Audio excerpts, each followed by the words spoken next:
mean, if you look at your experience, Mega, right? You mentioned HP, you had Dell, you had Microsoft, you are now in Google. Previously, you were with IBM. It's almost who's who in the industry. And SAP too, my dear. SAP as well, right? Now, the fact is, what prompted every move? There must be something that must have prompted these changes as you climbed higher, Mega. What prompt? I want to understand your thinking, Mega. Okay. So if you look at all the different companies, they are actually strong leaders in different parts of IT, right?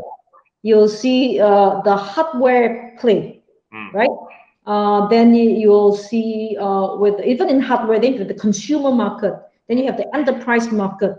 Then after which I got to know software, whether they are for the normal people, the SMB market, or the enterprise software, correct? And then we talk about big machines like AS400 and stuff like that. And then I also got to know about services, like how do we drive a service business. As you see, all in all those different components of IT is what I was looking for. Very nice. Yeah. So I've done in my career with all the different roles I've done country leadership and regional leadership roles. I've done SMB and enterprise roles, on customer segments.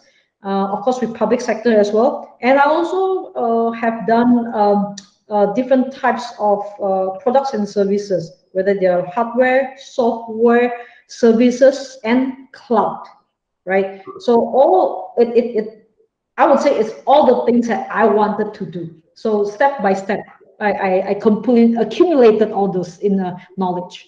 Beautiful. And the best part about you, Mega, is all of this diversity of roles, right? It's almost like a tapestry. You have filled out everything. Yeah. Now, there are a lot of women in sales, Mega. What will motivate them to actually explore all of this? Because there is a certain mindset that made you explore, right? How can we get more women to explore more, Mega? I think a lot of women are afraid first. Before they do anything, I'm scared. I'm not good enough for this. I'm not good enough for that. There's this study, right? By Lin, I know, who's the CEO of Facebook, right? And she wrote this book. Yeah. And I really enjoyed the book because a lot of what she said, Sheryl Sandberg said that, a lot of times when the job role opens up, the men, even though they are 50% qualified for the role, they'll say, I can do it. For women, we need to be 200% sure, only then we will put out our hand. Right? Statistically correct, it's very interesting psychology that we experience. And so having said that, what I see that in a lot of women, they're afraid first. They're afraid I cannot do this. Without saying it's a half glass full and half glass empty thinking. If you say that, okay, I'm not good enough, so what? Then you go and learn, right?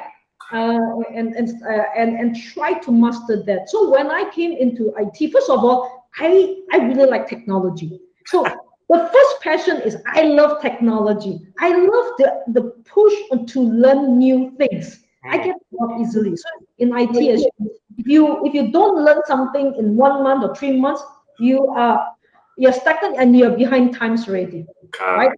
And you can name countless companies who are not able to learn new things and be open-minded about new technology. MBA schools, Kodak, BlackBerry, Nokia, the list is endless, and they cannot survive, right? So it's not about the best product. Actually, it's actually who is the fastest, who can survive, right? So going back to your question, is that women, we need to be fearless in how we want to drive our career ambition. And yeah, we need to think about it because women, a lot of us are thinking, oh, let's wait for the Prince Charming. And think about always, why don't we think about what's the company that really want to do and what we want to be, and use that as a driver to chase our passion. Yeah. Beautifully said.